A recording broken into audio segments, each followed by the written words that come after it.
జై తెలంగాణ కేసీఆర్ గారి నాయకత్వం కేసీఆర్ గారి నాయకత్వం అందరూ బాగున్నారా పాలేరులో ఏం బాగున్నాం అంటారా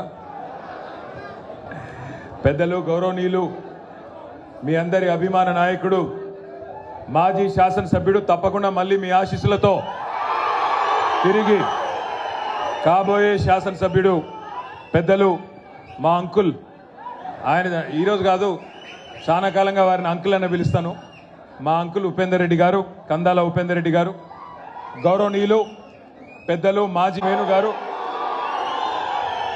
తిరుమలాయపాలెం మండల పార్టీ అధ్యక్షులు శ్రీ వీరన్న గారు తిరుమలాయపాలెం వాళ్ళు తక్కువ ఉన్నారు కానీ లొల్లు ఎక్కువ ఉంది ఖమ్మం రూరల్ వాళ్ళు ఎక్కువ ఉన్నారు అందుకే సౌండ్ కూడా ఎక్కువనే ఉంది థ్యాంక్ యూ పేరు పేరున అందరికీ నమస్కారం పేరు పేరున అందరికి కూడా హృదయపూర్వకంగా ధన్యవాదాలు మీ స్వాగతానికి నేలకొండపల్లి చదివినా సార్ మీరు వినలేదు బ్రహ్మయ్య గారి పేరు నేను చెప్తే వినలేదు మీరు తెలంగాణ సాధించిన మన నాయకుడు కేసీఆర్ గారి నాయకత్వంలో ప్రాణాలకు తెగించి మనం తెలంగాణ రాష్ట్రం సాధించుకున్న విషయం మీ అందరికి తెలిసిందే ఇవాళ పుష్కర కాలం తర్వాత తెలంగాణ రాష్ట్రం ఏర్పడ్డ పుష్కర కాలం తర్వాత ఇవాళ ఖమ్మం నుంచి కరీంనగర్ దాకా ఆదిలాబాద్ నుంచి అలంపూర్ దాకా ఎవరిని కదిలిచ్చినా ఒక్కటే మాట వినబడతా ఉన్నది ఎట్లుండే తెలంగాణ ఎట్లయిపోయింది అప్పుడే మంచిగుండే మళ్ళీ కేసీఆర్ రావాలే అనే మాట వినబడుతున్నది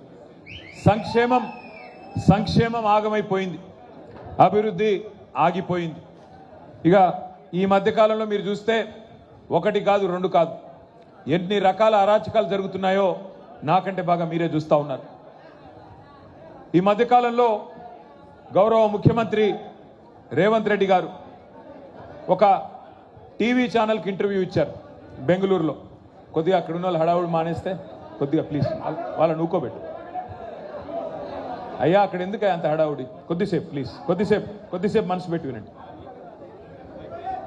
ఒక టీవీ ఛానల్కి ఇంటర్వ్యూ ఇచ్చారు అందులో ఏం చెప్తాడు ఆయన Hitler is my inspiration Hitler నాకు స్ఫూర్తి ఆయన అంటాడు అందులో ఐ డెమాలిష్డ్ లైక్ ఎనీథింగ్ ఇష్టం వచ్చినట్టు కూలగొట్టినా మేం చేసిన demolition compare with Iran Israel నేను ఇంగ్లీష్లో చెప్పినా మళ్ళీ తెలుగులో చెప్తా ఎవడన్నా బుద్ధున్నోడు నాకు రావణాసురుడు నరకాసురుడు స్ఫూర్తి అంటాడా వాడే ఆదర్శం అంటాడా మరి అట్లాంటి వాడు హిట్లర్ వాళ్ళకి మించిన రాక్షసుడు హిట్లర్ అట్లాంటి హిట్లరే నాకు ఆదర్శం ఆ హిట్లర్ నాకు ఆదర్శమై ఈయనకు వచ్చిరాని బట్లర్ ఇంగ్లీష్లో మళ్ళీ గొప్పగా చెప్తా ఉన్నాడు చెప్పడమే కాదు ఐ డెమాలిష్డ్ లైక్ ఎనీథింగ్ నేను కూలగొట్టేసిన మొత్తం విధ్వంసం చేసిన అన్నాడు ఒక్కసారి మా పాలేరు బిడ్డలందరూ నేను అడుగుతా ఉన్నా గుర్తున్నదా వెలుగు మట్ల ఎన్ని ఇండ్లు కూలగొట్టిండు ముఖ్యమంత్రి 1000 ఇండ్లు రాత్రికి రాత్రి ఒక రాక్షసుడు లాగా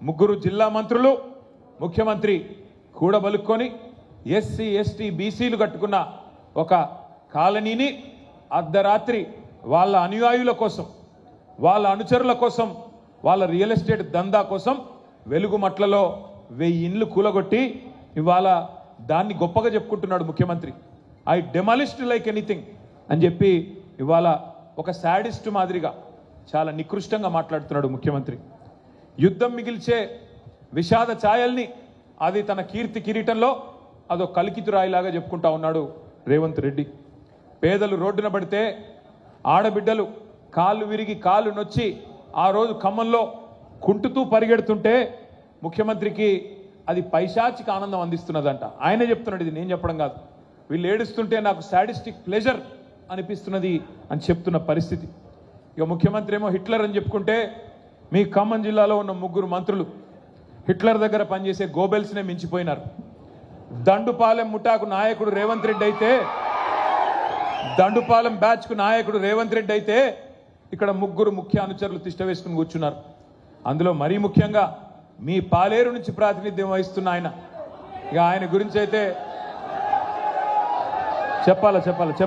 చెప్తా పుష్కర కాలం నీళ్లతో నిధులతో సంక్షేమ పథకాలతో రైతు కన్నీరు లేకుండా పుష్కలంగా మరి పంటలతో విలసిల్లిన తెలంగాణ ఇవాళ ఈ ముష్కరుల పాలనలో ఇబ్బందుల పాలయ్యింది. వాస్తవమా కాదా మీరే ఆలోచన చేయండి. 12 ఏళ్ల తర్వాత ఇవాళ ఒక్క మాట నేను అడుగుతా ఉన్నా. ఒకవైపు రాష్ట్ర రెవెన్యూ మాత్రం పడిపోతా ఉన్నది, రాష్ట్ర రెవెన్యూ తగ్గుతున్నది. కానీ రెవెన్యూ మంత్రి గారి అవినీతి సామ్రాజ్యం మాత్రం 100,000 రెట్లు పెరిగిపోతా ఉన్నది. నేను చెప్పింది కరెక్టేనా? ఇవాళ మీ రెవెన్యూ మంత్రి గారి గురించి కొద్దిసేపు మాట్లాడుకోవాలా. అట్లాగే పక్కనే ఉన్నారు వ్యవసాయ మంత్రి. రాష్ట్రం అంతటా వ్యవసాయం సంక్షోభంలో ఉన్నది. రైతు బంధు లేదు, యూరియా లేదు, ఇంత పోనీ కరెంట్ అన్నా సరిగ్గా ఇస్తారా అంటే కరెంటు లేదు. అట్లాగే మరి మీరు రైతు బంధు ఇవ్వకపోయినా, రైతు బీమాకి డబ్బులు కట్టకపోయినా, యూరియా ఇవ్వకపోయినా, కష్టపడి ఆరుగాలం కష్టపడి రైతు పంట పండిస్తే 60 రోజుల పాటు కనీసం ధాన్యం కొనే దిక్కు లేదు. వ్యవసాయం సంక్షోభంలోకి పోతా ఉంటే వ్యవసాయ మంత్రి గారి అక్రమాలు మాత్రం రోజుకొక్కటి బయటకు వస్తూ ఉన్నాయి. అట్లాగే ఒకవైపు రాష్ట్ర ఆర్థిక వ్యవస్థ కుప్పగూలుతుంటే ఆర్థిక మంత్రి డిప్యూటీ సీఎం గారి ఆదాయం కమిషన్ల దందాలు మాత్రం జోరుగా జరుగుతూ ఉన్నాయి. ముగ్గురు మొనగాళ్ళు కాదు, ముగ్గురు మోసగాళ్ల నాయకత్వంలో ఖమ్మం జిల్లా ఈరోజు దివాలా తీసే పరిస్థితి వచ్చింది. వాళ్ళకు అర్థమైపోయింది. పాలేరులో ఇక్కడ వస్తున్న స్పందన, పాలేరులో ఇవాళ కందాల ఉపేందర్ రెడ్డి గారిని గుర్తు చేసుకుంటున్న పద్ధతి, ఇది చూస్తూ ఉంటే వాళ్ళకు అర్థమైంది.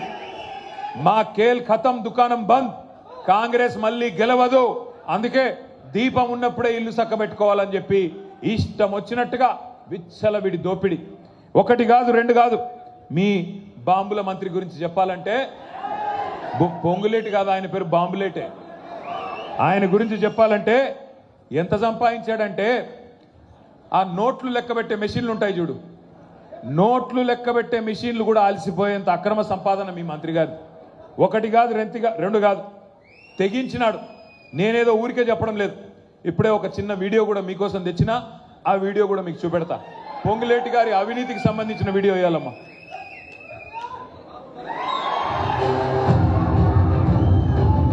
హైదరాబాద్ లో మంత్రి కాలంలో 16 చోట్ల ఈడీ అధికారులు సోదాలు నిర్వహిస్తున్నారు. సిఆర్పీఎఫ్ పోలీసుల భద్రత మధ్య ఈడీ సోదాలు జరుగుతున్నాయి. సోదాల సందర్భంగా 3 సార్లు కరెన్సీ లెక్కింపు యంత్రాలను ఈడీ సిబ్బంది తీసుకెళ్లడాన్ని బట్టి పెద్ద ఎత్తున కరెన్సీ హడా కనుగొని ఉంటారని భావిస్తున్నారు. పొంగులేటి కుటుంబ సభ్యుల ఇళ్లలో కూడా సోదాలు నిర్వహిస్తున్నారు అధికారులు.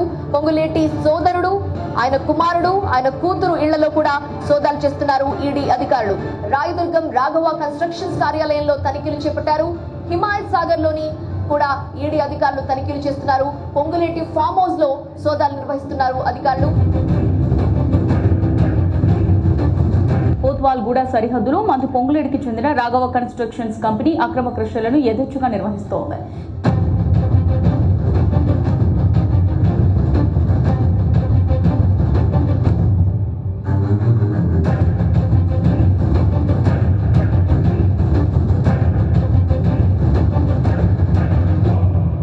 బ్రేకింగ్ చూస్తున్నా, మంత్రి పొంగులేటి శ్రీనివాస్ రెడ్డికి హైడ్రా అధికారులు షాక్ ఇచ్చారు. కొత్వాల్లోని రాఘవ స్టోన్ క్రషర్స్ ను హైడ్రా అధికారులు కూల్చివేశారు. అనుమతులు లేకుండా కొంతకాలంగా దీన్ని నడుపుతున్నట్లుగా అధికారులు గుర్తించారు. రాఘవ కన్స్ట్రక్షన్ కు చెందిన స్టోన్ క్రషర్స్ ను హైడ్రా నేలమట్టం చేసింది. మైనింగ్ పొల్యూషన్ అధికారుల ఫిర్యాదుతో అధికారులు చర్యలు తీసుకున్నారు.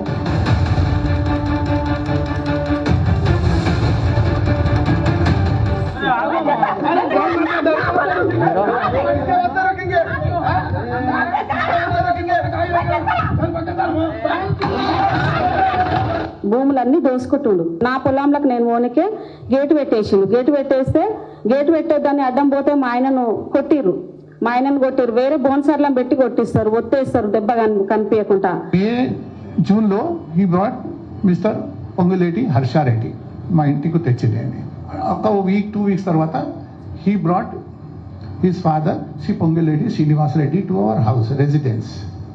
Courtesy call or whatever you say. It was introduction clause, but maku later on telsine intimidating. Later on, it was a fear psychosis. Malida. ఒక రాత్రి 30th night of October మాకు ఇన్ఫర్మేషన్ ఇస్తారు. ఇక్కడ చాలా 6-7 JCBs వచ్చినాయి రాత్రి. మనం ఫ్యామిలీ ఇంటిలో ఉన్నాయి. బ్రేకప్ చేస్తేనే మా స్టాఫ్కు భయం పెట్టి అందర్ they fled and hid inside the farm. ఆయన భూమి మన చుట్టూ మొత్తం ల్యాండ్కు జేసీబీతోని గుల్లగొట్టినాయి. We were helpless. అసెంబ్లీలో కూడా ఇన్ని కామర్స్ ఎదురు కూడా లేదు.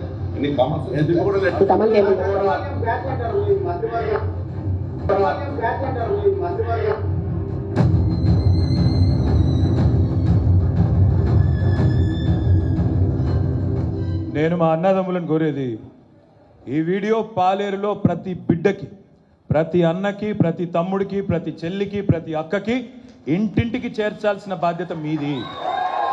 ఎందుకైనా పాలేరు ప్రజలు గెలిపించింది మిమ్మల్ని.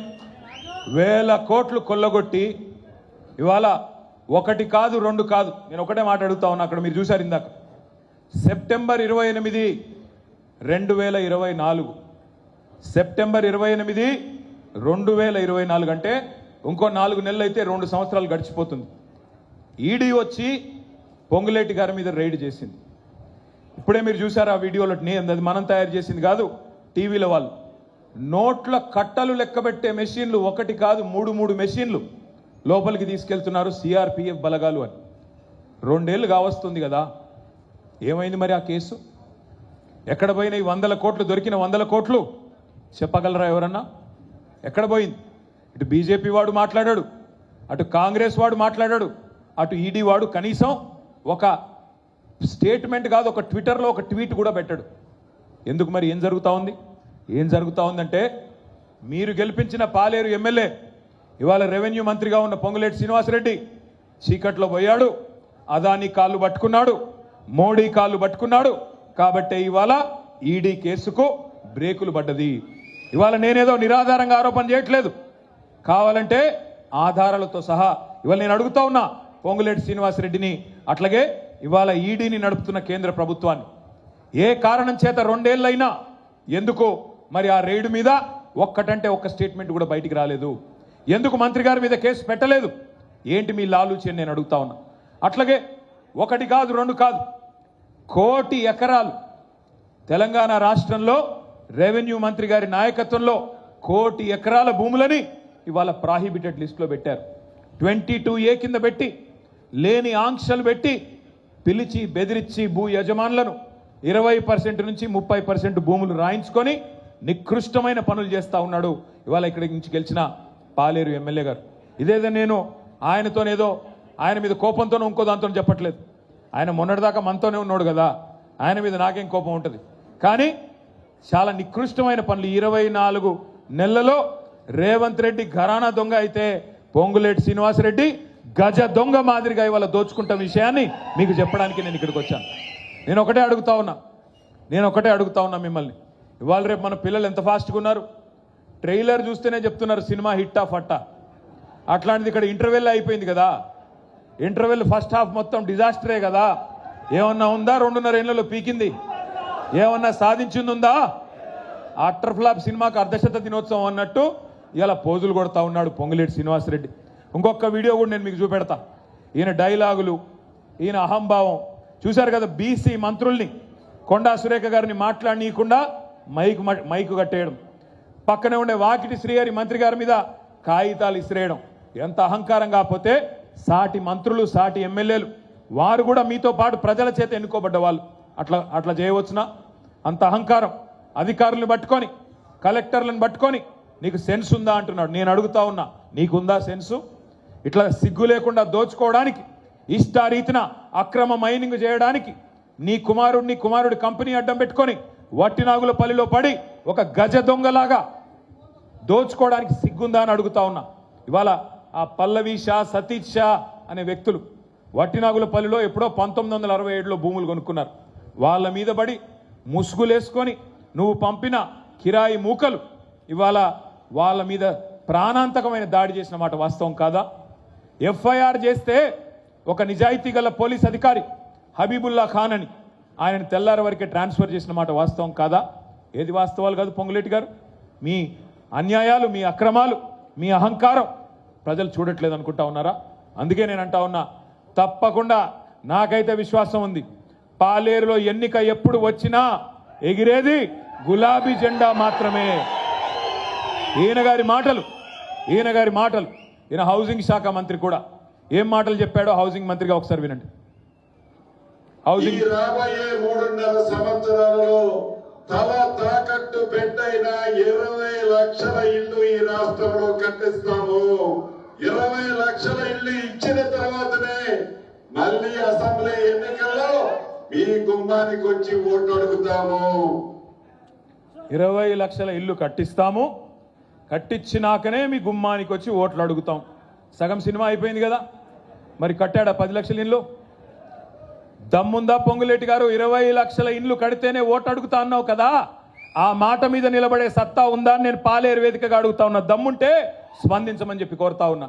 20 లక్షల ఇల్లు కడతా అని చెప్పి చెప్పాడు. మరి 20 లక్షల ఇల్లు ఆయన రాఘవ కన్స్ట్రక్షన్ కడుతుందో లేకపోతే ఈయన గారు కడతారో ప్రభుత్వం కడతాదో నాకైతే తెలియదు. ఎందుకంటే హైదరాబాద్లో ఎక్కడ చూసినా భూములు లాక్కోవడం, నడుస్తున్న ప్రాజెక్టులు లాక్కోవడం.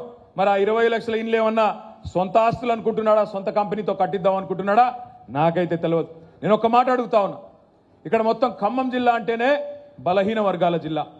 10 సీట్లుంటే శాసనసభకి అందులో 7 సీట్లలో ఎస్సీ ఎస్టీ సోదరులకే రిజర్వేషన్ చేయబడి ఉంది. 3 సీట్లు మాత్రమే జనరల్ సీట్లు. నేను అడుగుతా ఉన్నా పొంగులేటి శ్రీనివాసరెడ్డి గారిని, రేవంత్ రెడ్డి గారిని, ఏం చెప్పారు మీరు ఎలక్షన్లకు ముందు? ఇందిరమ్మ ఇండ్లు ఎస్సీలకి ఎస్టీలకి 6 లక్షల రూపాయలు ఇస్తామని చెప్పిన మాట వాస్తవమేనా? ఎక్కడన్నా ఒక్క దళిత సోదరుడికి కానీ, ఒక్క గిరిజన సోదరుడికి కానీ ఖమ్మం జిల్లాలో 6 లక్షల రూపాయలు ఇచ్చారా? ఇంటికి ఇచ్చారా, ఇవ్వలేదా? అసలు రాష్ట్రంలో ఎక్కడన్నా ఇచ్చారా? ఇవాళ సిగ్గు లేకుండా 20 లక్షల ఇల్లు కట్టిస్తా, కట్టించిన తర్వాతనే ఓట్లు అడుగుతా అంటున్నావు కదా పొంగులేటి గారు. ధైర్యం ఉంటే మాట మీద నిలబడి నేను అడుగుతా ఉన్నా. ఇంకొక మాట కూడా నేను అడుగుతా ఉన్నా. మీకు అసలు ఇల్లు కట్టే తెలివి ఎక్కడిది? కూలగొట్టడమే తెలుసు, మీకు ఇల్లు కట్టే తెలివి లేదు. మీకు కూలగొట్టడం అనేది తప్ప, విధ్వంసం తప్ప వికాసం తెలవని దండుపాలెం ముఠా మీరు మాట్లాడితే నేను అడుగుతా ఉన్నా, ఇవాళ వ్యవసాయాన్ని విధ్వంసం చేయలేదా మీరు? రైతు ఖాతాలో కేసీఆర్ గారు ఉన్నప్పుడు ఒకసారి కాదు, 2 సార్లు కాదు, 11 సార్లు 73,000 కోట్లు మీరు అడిగే అవసరం లేకుండానే, ఎవ్వడికి దండం పెట్టే అవసరం లేకుండా నాట్లేసే టైం వచ్చిందంటే టింగ్ టింగ్ టింగ్ అని ఫోన్ మోగేది, ఖాతాల్లో డబ్బులు పడేది. ఇవాళ ఉన్నదా పరిస్థితి? రైతు బంధు ఎప్పుడు వస్తుందంటే దేవుడికి కూడా తెలియదు. ఎందుకంటే ఆ దేవుడిని కూడా మోసం చేసిన దౌర్భాగ్యులు వీళ్ళు. దేవుడి మీద ఒట్టేసి రుణమాఫీ కొట్టిన దౌర్భాగ్యపు ప్రభుత్వం కాంగ్రెస్ ప్రభుత్వం. అందుకే నేను అంటా ఉన్నా, వ్యవసాయాన్ని విధ్వంసం చేశారు. కేసీఆర్ గారు ఉన్నప్పుడు పొలం కాడికి ఒక ఫోన్ కొడితే ఆటో ఆయన వచ్చి యూరియా వేసిపోయేది, ఆటో అన్న వచ్చి యూరియా మీ ఇంటికాడ మీ పొలం కాడ వేసిపోయేది. నేను చెప్పేది కరెక్టా కాదా? ఇలా పరిస్థితి ఉన్నదా? మళ్ళీ వెనకటి రోజులు తెస్తామన్నారు, నిజంగానే ఇందిరమ్మ రాజ్యం అన్నారు, చూస్తే ఏమొచ్చింది? మళ్ళీ వెనకటి రోజులు అంటే మళ్ళీ యూరియా దుకాణాల ముందు చెప్పుల లైన్లు, మరి మళ్ళీ ఒకసారి ఆధార్ కార్డులు పెట్టుకొని దాని మీద రాళ్ళు పెట్టుకొని మళ్ళీ కడుపు కాళ్ళు కాలుతుంటే నడిచిపోయి బువ్వ తినే రోజులు, మళ్ళీ ఆ దుస్థితి మళ్ళీ వచ్చింది. ఒక్క మాట నేను అడుగుతా ఉన్నా, రైతు ఖాతాలో పెట్టుబడి సాయం ఎగ్గొట్టడమే మహాపాపం. మీ మంత్రి గారు చెప్తా ఉన్నాడు పొంగులేటి గారు, భూమి శిస్తు కూడా పెడతాడంటే కొత్తగా. మళ్ళీ భూమి శిస్తు, కేసీఆర్ గారు రద్దు చేసిన భూమి శిస్తును మళ్ళీ పెడతా అంటున్నాడు మీ రెవెన్యూ మంత్రి గారు. వెన్నుముక లాంటి రైతు ముక్కు విండి వసూలు చేస్తా అని చెప్పి నికృష్టంగా మాట్లాడుతూ ఉన్నారు. అందుకే నేను అనేది ఒకటే మాట, ఇవాళ రాష్ట్రంలో ఒక విషయం అందరికీ అర్థమైపోయింది. రైతులైతేనేమి, ఆడబిడ్డలైతేనేమి, యువకులైతేనేమి, పెద్ద మనుషులైతేనేమి, అందరికీ అన్ని విషయాలు అర్థమైనాయి, తేట తెల్లమైనాయి. ఏమంటున్నాం ఈరోజు మనందరం కూడా? మీరే కదా చెప్పింది, బాండ్ పేపర్ల మీద జేమ్స్ బాండ్ల మాదిరిగా రాసిచ్చింది మీరే కదా. బట్టి విక్రమార్క గారైతే బాండ్ పేపర్ రాసి దేవుడి కాళ్ళ దగ్గర పెట్టి 6 గ్యారంటీలు, కార్డులు భద్రంగా పెట్టుకోండి, 3 నెలలు భద్రంగా దాచిపెట్టుకోండి, 99 రోజుల తర్వాత మా వాళ్ళు వస్తారు, కాంగ్రెస్ కార్యకర్తలు వస్తారు, కార్డులు తీసుకుంటారు, అవి చాలా విలువైన కార్డులను బిల్డప్ ఇచ్చాడు. ఇప్పుడు ఎక్కడ పెట్టుకోవాలి కార్డులు? ఎక్కడ పెట్టుకోవాలి మంత్రి గారు? మీ గ్యారంటీ కార్డులు చెప్పమని అడుగుతా ఉన్నా నేను. భద్రంగా పెట్టుకోమంటివి కదా, ఎక్కడ పెట్టుకోవాలా? ఇంకా సిగ్గు లేకుండా 99 రోజుల్లోనే, 100 రోజుల్లోనే అటున్న చంద్రుడిని ఇక్కడ పెడతామని చెప్పిన సన్నాసులు ఇలా చేతగాక మొఖం బాగాలేక ఆయనకటి కూడా అద్దం బగలు కొట్టుకున్నాడంట. అట్లాగా ఇలా వీళ్ళు మాట్లాడితే పనికి మాల కారు కూతలు కూస్తా ఉన్నారు. కేసీఆర్ అప్పులపాలు చేసిపోయినాడు, కేసీఆర్ అప్పులపాలు చేసినాడు. నేను అడుగుతా ఉన్నా రెవెన్యూ మంత్రి గారిని, రేవంత్ రెడ్డి గారిని, కేసీఆర్ అప్పులపాలు చేసిపోయినాడా? నిజమే అనుకుందాం, ఒక్క నిమిషం మీరు చెప్పే తప్పుడు కూతలు ఒక్క నిమిషం నిజం అనుకుందాం. మరి ఏం చేశారు కేసీఆర్ అప్పుల పాలు చేస్తే? చేశాడే అనుకుందాం అప్పు. ఏం చేసినాడు కేసీఆర్ గారు? ఏం చేశాడు అంటే 1,00,000 కోట్లు పెట్టి కాళేశ్వరం ప్రాజెక్టు కట్టి గోదావరి నీళ్ళని మన బీడు భూములకు తీసుకొచ్చాడు. సీతారామ ప్రాజెక్టు 80% పూర్తి చేసి బ్రహ్మాండంగా ఖమ్మం రైతులకి అండగా నిలబడ్డాడు. భక్త రామదాసు ప్రాజెక్టు రికార్డు సమయంలో 9 నెలల్లో పూర్తి చేసి తిరుమలాయపాలెం మండలం కానీ పాలేరు నియోజకవర్గం కానీ నీళ్ళిచ్చిన మాట వాస్తవం కాదా? పాలమూరు రంగారెడ్డి ఎత్తిపోతల పథకం దశాబ్దాలుగా వెనుకబడ్డ పథకం 90% పూర్తి చేసిన మాట వాస్తవం కాదా? 45,000 చెరువులు మిషన్ కాకతీయలో బాగు చేసిన మాట వాస్తవం కాదా? అవును, కేసీఆర్ గారు అప్పు చేశారు. ఏం చేశారు కేసీఆర్ అప్పు చేసి? 70 లక్షల రైతుల ఖాతాల్లో 73,000 కోట్లు వేసిన మాట వాస్తవం కాదా? కేసీఆర్ గారు అప్పు చేశారు. చేసి ఏం చేశారు? 2 సార్లు రైతులకు రుణమాఫీ చేసిన మాట వాస్తవం కాదా? 29,000 కోట్లు కేసీఆర్ అప్పు చేశాడు. కరెంట్ ఇవ్వకుండా మీరు కష్టపెడితే రైతాంగాన్ని 24 గంటల కరెంటు రైతులకు ఇచ్చిన ఒకే ఒక్క నాయకుడు భారతదేశంలో. 50,000 కోట్లు కరెంటు మీదనే ఖర్చు పెట్టిన నాయకుడు కేసీఆర్. ఉచిత కరెంటు కోసం, కరెంటు ఇన్ఫ్రాస్ట్రక్చర్ని ఇంప్రూవ్ చేయడానికి 1,00,000 కోట్లు ఖర్చు పెట్టాడు కేసీఆర్. ఇవాళ నేను పాలేరుకు వచ్చి ఇక్కడ హెలీప్యాడ్లో దిగిన. ఎక్కడ దిగాను నేను? నర్సింగ్ కాలేజ్ ఉన్నదా? నర్సింగ్ కాలేజ్ ఇదివరకు ఉమ్మడి ఖమ్మం జిల్లాలో ఉన్నదా? ఇదివరకు మెడికల్ కాలేజ్ ఉమ్మడి ఖమ్మం జిల్లాలో 65 ఏళ్ల మీ నికృష్టమైన పరిపాలనలో ఎన్నడన్నా ఆలోచన చేశారా?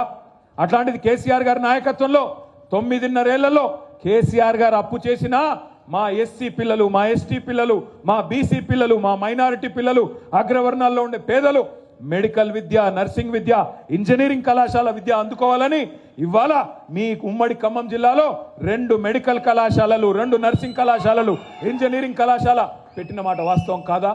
అవును, కేసీఆర్ గారు అప్పు చేశారు. 1000 గురుకుల పాఠశాలలు పెట్టి ఒక్కొక్క విద్యార్థి మీద 1,20,000 రూపాయలు ఖర్చు పెట్టి వాళ్లకు విద్యా బుద్ధులు నేర్పిండు కేసీఆర్. అవును, కేసీఆర్ అప్పు చేసిండు. చేసి ఏం చేసిండు? 15 లక్షల మంది ఆడపిల్లలకి పెళ్లిళ్ళు చేసిండు. 1,00,000 రూపాయలు ఇచ్చి వాళ్ళ మేనమామలాగా నిలబడ్డాడు. అవును, కేసీఆర్ అప్పు చేసిండు. చేసి మరి కేసీఆర్ కిట్లు ఇచ్చిండు 15 లక్షల మంది ఆడకూతుర్లకి. ఆడపిల్ల పుడితే 13,000, మగపిల్లోడు పుడితే 12,000 ఇచ్చిన మహానుభావుడు ఎవరైనా ఉన్నారా? అందుకే నేనంటా ఉన్న కేసీఆర్ గారు అప్పు చేసిండే అనుకుందాం. మరి నీ ప్రభుత్వం వచ్చినాక 4 లక్షల కోట్లు అప్పు చేస్తేవి కదా 2.5 ఏళ్లలో. ఏం పీకినావో చెప్తావా? రైతు బంద్ వేసినావా? రైతు బంద్ వేసిండా? రైతు బీమా కట్టిండా? కట్టలేదు. ఏం పాలేరులోకి ఏమైనా స్పెషల్గా ఇస్తున్నారా? తులం బంగారం అన్నాడు, ఇచ్చిండా? తులం బంగారం వచ్చిందా? 4,000 పెన్షన్ వచ్చిందా? నిరుద్యోగులకు 4,000 ఇస్తానని ఇచ్చిండా? ఆడకూతుర్లకు 2,500 ఇస్తానని ఇచ్చిండా? స్కూటీలు అన్నాడు, ఇచ్చిండా? స్కూటీలు లేవు. రెవెన్యూ మంత్రి గారు లూటీ మాత్రం జోరుగా ఉంది. పొంగులేటి లూటీ మాత్రం, ఆయన పేరు పొంగులేటి కాదు, పొంగు లూటీ. మొత్తం లూటీయే తప్ప చేసింది ఏందని నేను అడుగుతా ఉన్నా. ఇంకా సిగ్గు లేకుండా మాట్లాడుతున్నాడు ముఖ్యమంత్రి. ఆయన మొన్న అంటాడు ఆదిలాబాద్లో మీటింగ్కి పోయి, ఎంత కండలు తిరిగిన పైల్వాన్ అయినా 3 నెలలనే పిల్లలు పుట్టిస్తాడా? ఎవడు చెప్పమన్నాడు రా నిన్ను? 100 రోజులని ఎవడు చెప్పమన్నాడు? ఆ సన్నాసి కూతలు కూసిన సన్నాసి ఎవడు? ఆ బాండ్ పేపర్లు రాసిన జేమ్స్ బాండ్ ఎవడు? వాటిని మళ్ళీ తీసుకుపోయి గ్యారంటీ కార్డులను పంచిన ఎదవలు ఎవరు చెప్పు? అది చేత కాకుండా 3 నెలల్లోనే పిల్లలు పుట్టిస్తారా? సరే, ఓకే రేవంత్ రెడ్డి, 3 నెలల్లో పిల్లలు పుట్టరు నాకు తెలుసు, నీకు తెలుసు. మరి 30 నెలల్లో పుట్టపోతే ఏమనాలరా? నాకు తెలవక అడుగుతా. 30 నెలలు అయిపోయిందిగా, మరి ఇప్పుడు ఏమనాలి నిన్ను? ఏమని చెప్పాలా? నేనేమని పిలవాలా? నేనైతే అనలేదు భయ్యో, నేను అనేది ఒకటే. ఇక వీళ్ళు కూడా మనకు చెప్పేటోళ్ళు అయిపోయినారు. ఇవాళ అప్పుడప్పుడు కాలం బాగాలేకపోతే వానపాములు కూడా 3 ఫీట్లు ఉన్నోడు కూడా 30 ఫీట్లలాగా పోదులు కొడుతున్నాడు. వానపాములు కూడా నాగుపాములై పోదులు కొడుతున్నాయి. నేను మిమ్మల్ని అందరినీ కోరేది ఒకటే. నాకు తెలుసు, మీకు తెలుసు, రేవంత్ రెడ్డికి తెలుసు, శ్రీనివాస్ రెడ్డికి కూడా తెలుసు. మళ్ళా గెలిచేది ఖచ్చితంగా కేసీఆరే, మళ్ళీ ముఖ్యమంత్రి అయ్యేది కేసీఆరే, అందరికీ తెలుసు. అందుకే నేను మిమ్మల్ని కోరేది జాగ్రత్తగా ఉండాలా. మనం కూడా జాగ్రత్తగా ఉండాలా. ఇంకా ఇంటర్వెల్ దాకా సినిమా అయిపోయింది. లాస్ట్ 1 ఇయర్ ఎట్లాగూ ఎలక్షనే మిగిలింది 18 నెలలు. ఈ 18 నెలలు ఉపేందర్ రెడ్డి గారు చెప్పినట్టు చక్కగా కార్యకర్తల్ని మంచిగా కడుపులో పెట్టుకొని చూసుకొని, మీ డైనింగ్ టేబుల్ కాడికి, బెడ్రూమ్ కాడికి కార్యకర్త వచ్చినా చక్కగా చూసుకొని అన్ని సవ్యంగా కనుక పార్టీ నిర్మాణం చేసుకుంటే మనకు తిరుగు లేదు. కానీ ఎట్లా ఉందంటే పరిస్థితి ఈరోజు ఎట్లా ఉందంటే వీళ్ళ దోపిడీ ఇంత అంతా కాదు. పక్కనే ఉన్నది ములుగు జిల్లా. ఆ ములుగు జిల్లాలో కూడా 4,000 కోట్ల దోపిడీ మీ మంత్రి గారే చేస్తూ ఉన్నాడు. ఇసుక దోపిడీకి తెరలేపినాడు. 12 కోట్ల క్యూబిక్ మీటర్ల ఇసుక ఇవాళ అక్కడ కూడా గిరిజనుల సొసైటీల పేరిట 12 కోట్ల క్యూబిక్ మీటర్ల కోసం స్కెచ్ చేసింది మీ మంత్రి గారు. చివరికి గిరిజనుల ఆరాధ్య దైవం సమ్మక్క సారక్క ఆ టెండర్లను కూడా వదిలిపెట్టలే. 70 కోట్ల టెండర్. దానికోసం కూడా మంత్రుల మధ్యన పంచాయతీలు, దానికోసం కూడా మంత్రుల మధ్యన కమిషన్ల కోసం కుమ్ములాటలు. నేను మీ అందరినీ ప్రార్థించేది ఒకటే, దయచేసి ఆలోచించండి, తొందరపడబాకండి. మనకు కూడా టైం ఉంది. ఇవాళ 1, 2 కాదు, దోపిడీ గురించి మాట్లాడితే చాలా ఉన్నాయి. కానీ నేను మిమ్మల్ని కోరేది ఒకటే, మీరు చాలామంది ఏమనుకుంటున్నారు, గాలి బాగా ఉంది, కాంగ్రెస్ వాళ్ళ మీద కోపం వస్తుంది ప్రజలకి, కాబట్టి ఆటోమేటిక్గా మనమే వస్తాం. అట్లా రాము. మనం తప్పకుండా 2 పనులు చేయాల్సి ఉంటుంది. జాగ్రత్తగా చేస్తేనే మళ్ళీ తిరిగి బలంగా వస్తాం. ఒకటి, మీ ఉపేందర్ రెడ్డి గారి నాయకత్వంలో తొందరలోనే పాలేరు నియోజకవర్గంలో సభ్యత్వ నమోదు కార్యక్రమం ప్రారంభం కాబోతా ఉన్నది. దానిలో తప్పకుండా మీరందరూ కూడా బూత్ల వారీగా బలమైన క్యాడర్ నిర్మాణం జరగాల, బలమైన కమిటీల నిర్మాణం జరగాల. వాళ్ళందరికీ శిక్షణ కార్యక్రమాలు కూడా సంపూర్ణంగా డీటెయిల్డ్గా నిర్వహించాలా. ఇది నెంబర్ 1. నెంబర్ 2, ఈ ఎస్ఐఆర్ అనే కార్యక్రమం జరగబోతా ఉంది. దాని గురించి కూడా కాసేపు నేను మీకు చెప్పాలా. ఒకసారి అది పెట్టమ్మా. ఎస్ఐఆర్ మీకు ఈ నెల 25వ తారీఖు నుండి ప్రారంభం కాబోతా ఉన్నది. ఏమిటిది ఎస్ఐఆర్? ఒక మైక్ ఉందా సార్?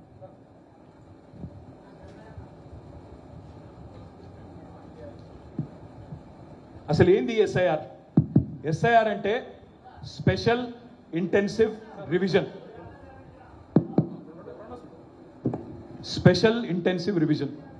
ఇప్పుడు మీ అందరికి తెలుసు, భారతదేశానికి స్వాతంత్రం వచ్చింది 1947 15 ఆగస్టు. కానీ తెలంగాణకి 1 సంవత్సరం తర్వాత వచ్చింది, మీకు తెలుసు, 17 సెప్టెంబరు 1948. స్వాతంత్రం వచ్చిన తర్వాత మొదటి ఎన్నిక జరిగింది భారతదేశంలో 1952లో. ఆ రోజుల్లో దేశానికి స్వాతంత్రం వచ్చిన తర్వాత మరి కొత్త దేశం కొత్తగా నడవాలి, ప్రజాస్వామిక పద్ధతుల్లో నడవాలి. అప్పటిదాకా ఉన్న రాజులు నవాబులు అందరూ పోయారు, ప్రజలే నవాబులు ప్రజలే రాజులు. కాబట్టి ప్రజాస్వామ్యంలో ఎట్లా ముందుకు పోవాలని చెప్పి అప్పుడున్న పెద్దలు నెహ్రూ గారు, గాంధీ గారు అందరూ కూర్చుని ఆలోచించుకొని ఒక నిర్ణయం తీసుకున్నారు. డాక్టర్ బాబాసాహెబ్ అంబేద్కర్ గారు మహామేధావి. ఆయన లాంటి నాయకుడి చేతుల్లో మన రాజ్యాంగ నిర్మాణం కనుక పెట్టినట్టయితే బాగుంటుంది. ఆయన మంచిగా దిశానిర్దేశం చేయగలుగుతాడు. అప్పటికే కొలంబియా యూనివర్సిటీలో, లండన్లో చాలా చోట్ల చదువుకున్న చాలా తెలివైన వాడని చెప్పి ఆయనకు బాధ్యత పెట్టారు. ఆయనకు బాధ్యత పెడితే బాబాసాహెబ్ గారు అద్భుతమైన రాజ్యాంగం, ప్రపంచంలో ఎక్కడా లేని గొప్ప రాజ్యాంగాన్ని మనకు అందించారు. ఇక్కడ మా తమ్ముళ్ళు మా చెల్లెలు జాగ్రత్తగా ఒక మాట వినాలి. ఈరోజు అమెరికా లాంటి దేశాల్లో, ఇంగ్లాండ్ లాంటి దేశాల్లో కూడా మొట్టమొదటి ఎన్నికల్లో అక్కడ మహిళలకు ఓటు హక్కు ఇవ్వలేదు. పోరాటాలు చేస్తే, యుద్ధాలు చేస్తే దశాబ్దాల తర్వాత, శతాబ్దాల తర్వాతనే మహిళల్ని కూడా సమానంగా గుర్తించారు. కానీ పెద్దలు భారతరత్న దార్శనికుడు మహానుభావుడు డాక్టర్ బాబాసాహెబ్ దయ వల్ల మన దేశంలో మాత్రం మొట్టమొదటి ఎన్నికల్లోనే మహిళలకు ఓటు హక్కు కూడా కల్పించిన గొప్పవాడు డాక్టర్ బాబాసాహెబ్ అంబేద్కర్. అట్లాగే డాక్టర్ బాబాసాహెబ్ అంబేద్కర్ గారు ఇంకొక నిర్ణయం కూడా తీసుకున్నారు. ఏమని? ఈ దేశంలో ధనికుడైనా లేదా ధనం లేనివాడైనా, పేదవాడైనా, అంబానీ అయినా, అదానీ అయినా, లేదా పాలేరులో ఉండే సామాన్యుడైనా, ఒక రైతు అయినా, ఒక మనిషికి ఒకటే ఓటు ఉండాలి, ఆ ఓటుకి ఒకటే విలువ ఉండాలి అని ఆలోచన చేసి అందరికీ ఒకటే ఓటు పెట్టారు. ఈ ఎస్ఐఆర్ అంటే ఏంటంటే ఆ ఓటర్ లిస్ట్ని జల్లడి పట్టే కార్యక్రమం, వడపోత కార్యక్రమం. ఓటర్ లిస్టులో ఏమైనా తప్పులు ఉన్నాయా, ఏమైనా చేరికలు కానీ తీసివేతలు కానీ ఉన్నాయా, అది చూసుకునే కార్యక్రమమే ఎస్ఐఆర్. ఎస్ఐఆర్ అనేది ఇప్పటికి చాలాసార్లు జరిగింది భారతదేశంలో, 13 సార్లు జరిగింది. ఈసారి జరగబోయేది 14వ. Next slide. ఏంటి ఎస్ఐఆర్ అంటే ఏంటి? దయచేసి కొద్దిగా ఇక్కడ బూత్ లెవెల్ ఏజెంట్లు అందరూ ఉన్నారా? ఒకసారి ఉంటే చేయలేవట్టండి. ఆ పుస్తకాలు ఇచ్చారా మీ అందరికీ? ఆ పుస్తకాలు చూపెట్టండి ఒక్కసారి. ఒక పని చేయండి, ఇంటికి తీసుకెళ్ళి అల్మారాలో భద్రంగా పెట్టండి, పొరపాటును కూడా తీసి చదవకండి, అంతే కదా? మళ్ళీ ఇంటికి తీసుకుపోయి ఉపేందర్ రెడ్డి అంకుల్ కూడా చదివి ఉండండి, నాకు తెలిసి అయితే చదివినా అంటుండు సారు మరి, కానీ నాకు డౌటే. అయితే ఎందుకు చెప్తానా అంటే మీకు ఎస్ఐఆర్ అనేది చాలా ఇంపార్టెంట్ ప్రక్రియ. ఈసారి కనుక మనం పట్టించుకోకపోతే నష్టపోయేది మనమే. మన పశ్చిమ బెంగాల్లో ఎలక్షన్ జరిగింది. ఎలక్షన్కి ముందు 95 లక్షల ఓట్లు అక్కడ ఎస్ఐఆర్ ద్వారా తీసివేయడం జరిగింది. అక్కడ ఉన్న పార్టీ, అధికారంలో ఉన్న పార్టీ మమతా బెనర్జీ పార్టీ. వాళ్ళు ఓడిపోయారు, కేవలం 42 లక్షల తేడాతో ఓడిపోయారు. తర్వాత అంతకంటే ముందు బీహార్లో ఎస్ఐఆర్ జరిగింది. బీహార్లో లాలూ ప్రసాద్ యాదవ్ గారి పార్టీ అధికారంలోకి వస్తుంది ఈసారని చెప్పి చాలామంది అనుకున్నారు. అక్కడ కూడా 65 లక్షల ఓట్లు తీశారు. చూస్తే మళ్ళీ అక్కడ కూడా లాలూ ప్రసాద్ గారి పార్టీ ఓడిపోయింది. నేను అనేది ఏమంటే, మనం అప్రమత్తంగా లేకపోతే ఇవాళ రకరకాల వ్యవహారాలు జరుగుతున్నాయని చెప్పి వార్తలు వస్తున్నాయి, వదంతులు ఉన్నాయి. కాబట్టి ఎంత అప్రమత్తంగా ఉండి ఎంత జాగ్రత్తగా ఉంటే అంత మంచిది అనేది నా ప్రార్థన. ఎస్ఐఆర్లో ఏం చేస్తారు అంటే మీకు ఒక 4 విషయాలు చెప్పాలి. నెంబర్ 1, చివరిసారి ఎప్పుడు జరిగింది ఎస్ఐఆర్ అంటే 2002వ సంవత్సరంలో. 2002వ సంవత్సరంలో ఆ రోజు తెలంగాణ లేదు. అప్పుడు పాలేరు నియోజకవర్గం, ఈ రోజు పాలేరు కాదు, ఆ రోజు వేరే పాలేరు. ఆ రోజు భిన్నం, అప్పుడు ఉండేది కదా పాలేరు, వేరే రిజర్వ్డ్ ఉండేది, రిజర్వ్డ్ కాన్స్టిట్యున్సీ ఉండేది. స్వరూపం అచ్చా ముదిగొండ ఇటు ఉండేది. అప్పటి పాలేరు ఇప్పటి పాలేరుకు పోలిక లేదు. అప్పటి రాష్ట్రం ఆంధ్రప్రదేశ్, ఇప్పటి రాష్ట్రం తెలంగాణ.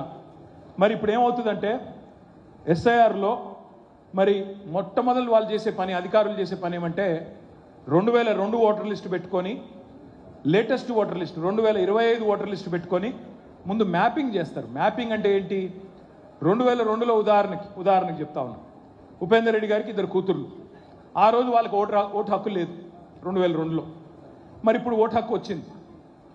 వాళ్ళని లింక్ చేయాలి, మ్యాప్ చేయాలి. ఉపేందర్ రెడ్డి గారికి, ఆయన శ్రీమతికి, ఆ కుటుంబానికి మ్యాపింగ్ చేయాలి.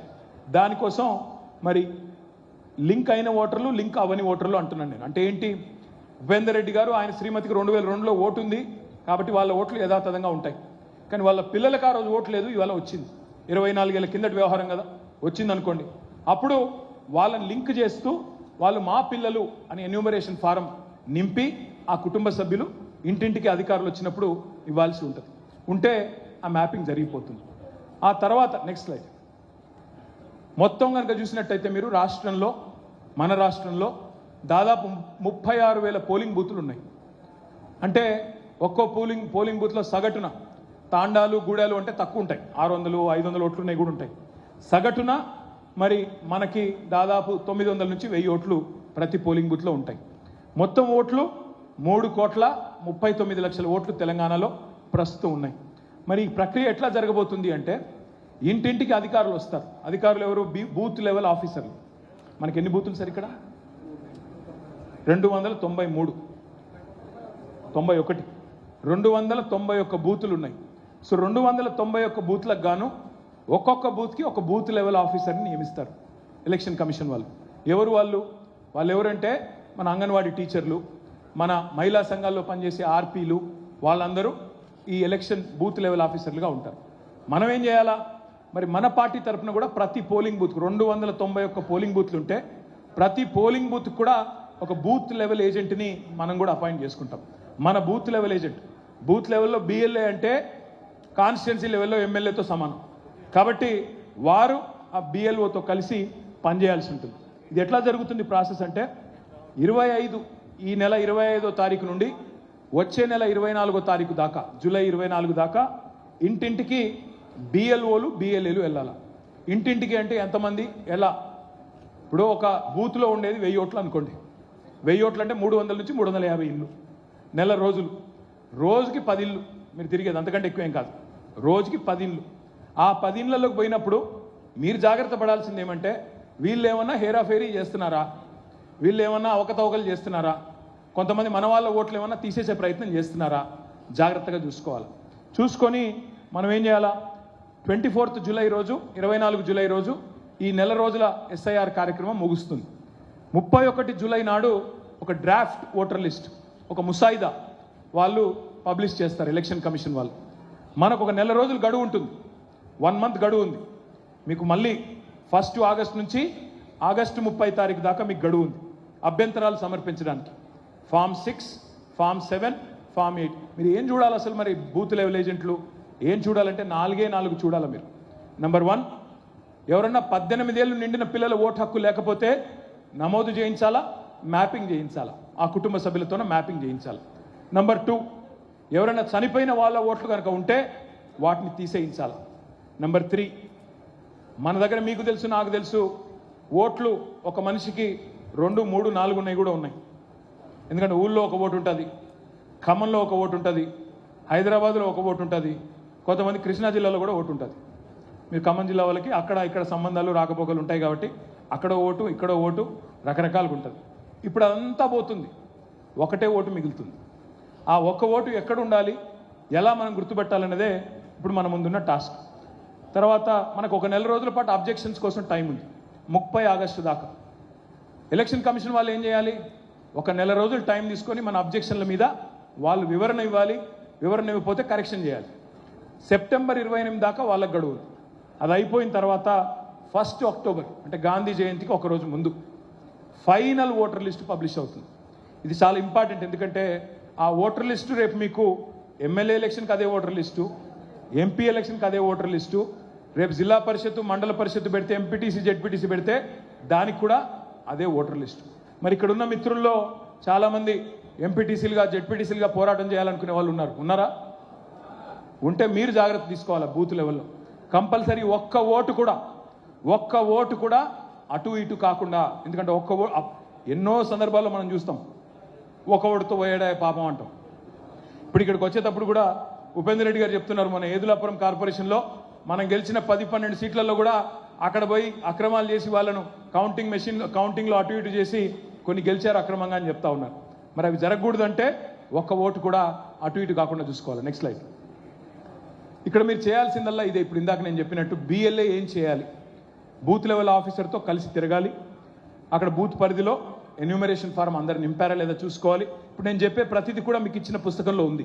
నేను చెప్పేది ఏది కూడా కొత్తది కాదు, అందులో ఆల్రెడీ ఉంది. ఏమన్నా డూప్లికేట్ ఓట్లు ఉంటే తీసే ప్రయత్నం చేయాలి. అవి ఏంటి ఎట్లా ఉంటాయి కూడా నేను మీకు చెప్తాను. నెక్స్ట్, మరి మన లక్ష్యం అర్హులైన ఏ ఒక్కరు ఓటు కూడా పోకుండా చూసుకోవడం. ఎందుకంటే నిజాయితీగా ఎన్నిక జరిగితే తెలంగాణలో కేసీఆర్ గారు ఈరోజు 100 సీట్లతో గెలుస్తారనే మాట అందరికీ తెలుసు. నిజాయితీగా జరగాలి, కాకపోతే నిజాయితీగా జరిగేదానికే మనం ఈ ప్రయత్నంలో మనందరం కూడా భాగస్వాములు కావడం. నెక్స్ట్, మరి కొత్త ఓటు రాయించాలంటే ఏముండాలి, గుర్తింపు కార్డు. అందులో ఇవన్నీ కూడా మీకు ఇచ్చిన పుస్తకంలో ఉన్నాయి, చదువుకోండి. డ్రైవర్స్ లైసెన్స్ అయినా లేకపోతే మీకు క్యాస్ట్ సర్టిఫికేట్ అయినా ఇంకోటైనా 13 రకాల గుర్తింపు కార్డులు ఉన్నాయి. ఏ ఒక్కటి సమర్పించినా మీకు ఓటు హక్కు రావాల్సిందే. దానికి సంబంధించిన వివరాలన్నీ మీకు ఇచ్చిన పుస్తకంలో ఉన్నాయి. నెక్స్ట్, ఇది చాలా ఇంపార్టెంట్, ఇది ఒక్కసారి అందరూ చూడాలి. ఇప్పుడు ఇక్కడ ఇది ఎగ్జాంపుల్, ఇది రియల్ లైఫ్ ఎగ్జాంపుల్, ఇది నిజంగా ఓటర్ లిస్ట్ నుంచి తీసుకునే ఎగ్జాంపుల్. ఇప్పుడు ఇక్కడ ఒక అమ్మాయి ఉంది. ఈ అమ్మాయి పేరు లావణ్య, భర్త పేరు శ్రీనివాస్. ఆమెకు 5 ఓట్లు ఉన్నాయి. లావణ్య గారికి 5 ఓట్లు ఉన్నాయి. 2 ఓట్లు జూబ్లీ హిల్స్ కాన్స్టిట్యున్సీలో ఉన్నాయి. ఒకటి అంబర్పేటలో ఉంది, ఒకటి ముషీరాబాద్లో ఉంది, ఒకటి ఖైరతాబాద్లో ఉంది. ఎట్లా ఉంటాయంటే డూప్లికేట్ ఓట్లు కొన్ని కాన్స్టిట్యున్సీ లోపలే ఉంటాయి. ఉదాహరణకి పాలేరు కాన్స్టిట్యున్సీలోనే తిరుమలాయపాలెం మండలంలో ఒక ఓటు ఉండొచ్చు, మళ్ళీ కూసుమంచిపట్నంలో ఇంకో ఓటు ఉండొచ్చు. ఎందుకంటే మైగ్రేట్ అయి ఉండొచ్చు, ఇంకోటి ఉండొచ్చు. లేదా పుట్టింది అక్కడ అయి ఉండొచ్చు, మెట్టినిల్లు ఇక్కడ ఉండొచ్చు, 2 ఓట్లు ఉండొచ్చు. అట్లాగే పార్లమెంట్ పరిధి లోపల పాలేరులో ఒక ఓటు ఉండొచ్చు, ఖమ్మం టౌన్లో ఇంకో ఓటు ఉండొచ్చు. మూడవది తెలంగాణ లోపల అంటే ఒక ఓటు ఇక్కడ ఉండొచ్చు, ఒక ఓటు హైదరాబాద్లో ఉండొచ్చు. నాలుగవది ఒక ఓటు ఇక్కడ ఉండొచ్చు, ఇంకో ఓటు ఆంధ్రప్రదేశ్లోనో పక్క రాష్ట్రంలోనో మీకు ఎక్కడైతే మీకు ఎంతో కొంత కనెక్షన్ ఉందో అక్కడ కూడా ఉండొచ్చు. ఈ లిస్టు అనుమానాస్పద డూప్లికేట్ ఓటర్ల లిస్టు పాలేరు నియోజకవర్గంది నేను తీయించాను. దాదాపు 10,000 ఓట్లు ఉన్నాయి. అట్లా 10,000 ఓట్లు ఉన్నాయి. ఆ లిస్ట్ నేను బూత్ల వారీగా ఉపేందర్ రెడ్డి గారికి నేను అందజేస్తాను. మీరేం చేయాలి, నెక్స్ట్ స్లైడ్. మీరేం చేయాలంటే మీకు 2 రకాల బుక్స్ ఇస్తున్నాం. ఒకటి హ్యాండ్ బుక్, రెండోది వర్క్ బుక్. హ్యాండ్ బుక్ మీ చేతుల్లో ఉంది, మీకు తెలుసు. నెక్స్ట్ వర్క్ బుక్ అంటే ఇది. వర్క్ బుక్ అంటే ఏంటి, ఆ బూత్లో ఉండే 1000 ఓట్లు మీ చేతుల్లో ఆ లిస్టు మీకు పెడతాం. అందులో అనుమానాస్పదమైన డూప్లికేట్ ఓట్ల లిస్టు కూడా మీకు ఇస్తాం. అప్పుడు ఏం చేయాలి, మీరు ఇంటింటికి పోయినప్పుడు చెక్ చేసుకోవాలా, ఈ ఓటర్ లింక్ అయ్యారా లేదా, ఎన్యూమరేషన్ ఫామ్ నింపారా లేదా, ఇంకా ఏమైనా ఇతర వివరాలు ఉన్నాయా జాగ్రత్తగా చూసుకోవాలి. దయచేసి నా ప్రార్థన, ఇది చాలా చాలా చాలా ఇంపార్టెంట్ ఎక్సర్సైజ్. రేపు గెలుపుకి ఓటమికి మధ్యన అంతరం ఇదే కావచ్చు. కాబట్టి మనం చేసే పని ఏదో ఆషామాషిగా చేయకుండా, ఎవరన్నా బూత్ లెవెల్ ఏజెంట్లు ఒకవేళ నాకు టైం లేదు, నేను రోజుకు 10 ఇళ్ళు తిరగలేను నెల రోజుల పాటు అనుకుంటే ఉపేందర్ రెడ్డి గారికి చెప్పండి. ఇంకెవరన్నా పెట్టుకుందాం. కానీ మీరు బాధ్యత తీసుకొని మళ్ళీ నేను పని చేయకుండా మీరు ఇబ్బంది పడి పార్టీని ఇబ్బంది పెట్టే కార్యక్రమం మాత్రం దయచేసి చేయవద్దని నా ప్రార్థన. లాస్ట్ లైట్, ఇది ఇంపార్టెంట్, గుర్తుపెట్టుకోండి. మనం చాలామందిని చెప్తుంటాం కేసీఆర్ గారు గెలిచిపోయారు 100 సీట్లు అంటున్నాను నేను కూడా. మరి కేసీఆర్ గారు గెలవాలంటే, రేపు మళ్ళీ ఉపేందర్ రెడ్డి గారు ఇక్కడ గెలవాలంటే 291 బూతుల్లో ప్రతి బూత్లో కూడా మెజారిటీ సాధిస్తేనే కదా గెలిచేది. ఇప్పుడు ఎట్లా ఉంటుందంటే చాలామంది నాయకులు, నేను చాలా పెద్ద నాయకుడిని, నేను రాష్ట్ర స్థాయి నాయకుడిని, నేను జిల్లా స్థాయి నాయకుడిని, నా బూత్ గురించి నేను ఎందుకు పట్టించుకుంటా, నేను మొత్తం మండలం అంతా తిరుగుతా, నియోజకవర్గం అంతా తిరుగుతా అని తిరుగుతూ ఉంటారు. దయచేసి వారితో దండం పెట్టి నేను చెప్పేది, ఎంత పెద్ద నాయకుడైనా సరే, ఎంత గొప్ప నాయకుడైనా సరే, ముందు మీ సొంత బూత్లో మెజారిటీ తెచ్చి చూపెట్టండి. మీ సొంత బూత్లో మెజారిటీ తీసుకొచ్చి చూపెట్టండి. లేకపోతే బయట పోజులు కొడతా, ఇంట గెలిచి రచ్చ గెలవాలి కదా. అది లేకుండా నేను బయట పోజులు కొడతా, ఉపేందర్ రెడ్డి చుట్టూ తిరుగుతా, లేకపోతే ఇంకాడపోయి అజయ్ చుట్టూ తిరుగుతా, రవిచంద్ర చుట్టూ తిరుగుతా, కేటీఆర్ చుట్టూ తిరుగుతా, ఏం లాభం? ప్రజల చుట్టూ తిరుగు, కార్యకర్తల చుట్టూ తిరుగు, బూత్ చుట్టూ తిరుగు, నీ బూత్లో మెజారిటీ తీసుకురా. 291 బూత్లో మెజారిటీ వస్తే 70-80 వేలతో ఉపేందర్ రెడ్డి గారు మళ్ళీ గెలుస్తారు. నేనేమంటున్నా అంటే, అందుకే నేను ఇంకొకటి కూడా మీకు ఇవ్వబోతా ఉన్నా. 2014, 18, 23 ఈ 3 ఎన్నికల్లో పాలేరు నియోజకవర్గంలో ఏ బూత్లో మనకు మెజారిటీ వచ్చింది, ఏ బూత్లో రాలేదు, అది కూడా మీకు ఇస్తా. అది ఇస్తే ఏమవుతుంది, మీరు బూత్ బై బూత్ అనాలిసిస్ చేసుకోవచ్చు. అది మీకు మెంబర్షిప్కి పనికి వస్తుంది. అది మీకు రేపటి రోజున మీరు పార్టీ కార్యక్రమాలు నిర్వహించుకోవడానికి ఎక్కడ లోపం ఉంది. ఒక ఉదాహరణ మీకు చెప్తాను. నాది సిరిసిల్ల నియోజకవర్గం. సిరిసిల్లలో ఇంకా పేరు చెప్తే బాగోదు, కానీ ఒక బూత్లో మనకు కన్సిస్టెంట్గా అంటే వరుసగా నెగిటివ్ వస్తూ ఉంది, వరుసగా మైనస్ వస్తున్నది. ఏమైంది ఇక్కడ అని చెప్పి నేను కూర్చున్నా మా వాళ్ళతో. ఏమైంది ఇక్కడ అని అడిగాను. నీ బూత్లో ఎందుకు మనకు మెజారిటీ రావట్లేదు, ఏంది కారణం ఏంది, నేను తప్పు చేశానా, నా మీద ఏమైనా కోపం ఉందా, లేదా మనం పని చేయలేదా ఏంటి అంటే, లేదు సార్, అక్కడ అవతల పార్టీకి ఒక గట్టి నాయకుడు ఉన్నాడు సార్, ఆ గట్టి నాయకుడు ఉన్నాడు కాబట్టి ఆ గట్టి నాయకుడు ఎంబడ వాళ్ళందరూ ఉన్నారు, అందుకే మనకు రావట్లేదు అన్నారు. నేను ఆ గట్టి నాయకుడు ఇంటికి పోయినా, బతిలాడుకొని తెచ్చుకున్నా. అంటే నేను ఎందుకు చెప్తా ఉన్నా అంటే, ఇంత సూక్ష్మంగా మీరు ఆలోచిస్తేనే, పెద్దలు ఒక గొప్ప మాట చెప్పారు, the more you sweat during piece the less you bleed in war. అంటే శాంతి సమయంలో, అంటే ఇట్లాంటి టైంలో, ఏ యుద్ధము లేనప్పుడు ఎంత చెమట చిందిస్తే యుద్ధంలో అంత తక్కువ రక్తం చిందిస్తావు నువ్వు అని చెప్తారు. ఇప్పుడు కరెక్ట్గా పని చేసుకుంటే, ఇప్పుడు కరెక్ట్గా మనం దుక్కి దున్నుకుంటే, ఇప్పుడు మనం పొలం అక్కడున్న అంత చెత్త చెదారం అంతా తీసి పక్కన పడేస్తే రేపటి రోజున అంత బ్రహ్మాండమైన పంట, అంత బ్రహ్మాండమైన దిగుబడి వస్తుంది అనేది దాని ఉద్దేశం. చేద్దాము మరి. జూన్ 25 నుంచి SIR ప్రారంభం అవుతుంది. బహుశా జూలై మాసంలో మనకు మెంబర్షిప్ కార్యక్రమం కూడా ప్రారంభం అవుతుంది. ఈసారి మెంబర్షిప్ కూడా ఏం చేయబోతున్నాం అంటే, మీరు గతంలో ఏం చేసేది, పుస్తకాలు వచ్చేది, ఆ పుస్తకాలు ఏం చేసేది ఉపేందర్ రెడ్డి గారు తెచ్చి ఉపేందర్ రెడ్డి గారు ఏం చేస్తారు, ఒక మండలానికి 4 నాయకులను పిలిచి వాళ్ళకి ఇస్తారు, నింపుకుంటూ రాకుండా అంటారు. మీరేం చేస్తారు, పోతారు మండలంలో ఒక ఆఫీసులో కూర్చుంటారు, మళ్ళీ 10 మందిని పిలుస్తారు. వాళ్ళు ఏం చేస్తారు, ఊరికి పోయి మళ్ళీ 2-3 కూర్చుంటారు.